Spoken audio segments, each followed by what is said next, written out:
የኢትዮጵያ መልክ የማህበራዊና ኢኮኖሚያዊ እንቅስቃሴዎች ማዕከል የሆነችው መዲናችን አዲስ አበባ ሀገርን የሚገነቡ ትውልድን የሚያንጹ የኪነ ጥበብ ስራዎች መስሪያና ማሳያ ስፍራዎች እጅግ ውስን ነበሯት።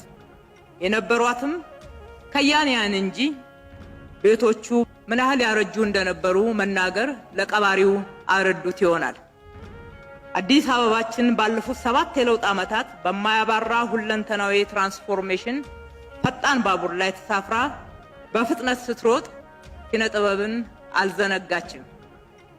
ያደፉ የጎሰቆሉ ደህንነታችንን አፍ አውጥተው የሚመሰክሩ መንደሮቿ ላፍንጫ የሚከብዱ የተበከሉ ወንዞቿን እያከመች ለነዋሪዎቿ የተሻለ ዘመናዊ ጤናማ መኖሪያ ቤት የመኖሪያ አካባቢና ዘመናዊ ያናኗር ዘይቤን እየፈጠረች ለኪነ ጥበብም ምቹ ሁኔታን እየገነባች ትገኛለች።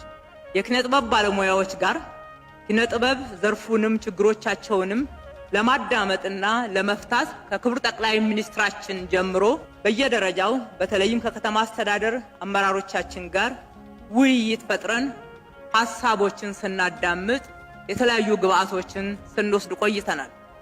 በውይይታችን ወቅትም የዘርፉ ተዋናዮች ዛሬ የመረቅነው አይነት የቲያትርና ሲኒማ ቤቶች ተሰርተው ለማየት ያላቸውን ጉጉት ነግረውን ነበር። አዳምጦ በተግባር ምላሽ መስጠት መገለጫ የሆነው መንግስታችን ያረጁትን አድሶ አዘምኖ እንዲሁም ዘመኑን የዋጁ እንደዚህ አይነት አዳዲሶችን ደግሞ ገንብቶ አጠናቆ ለባለሙያዎቹ እንሆ እያለ ነው።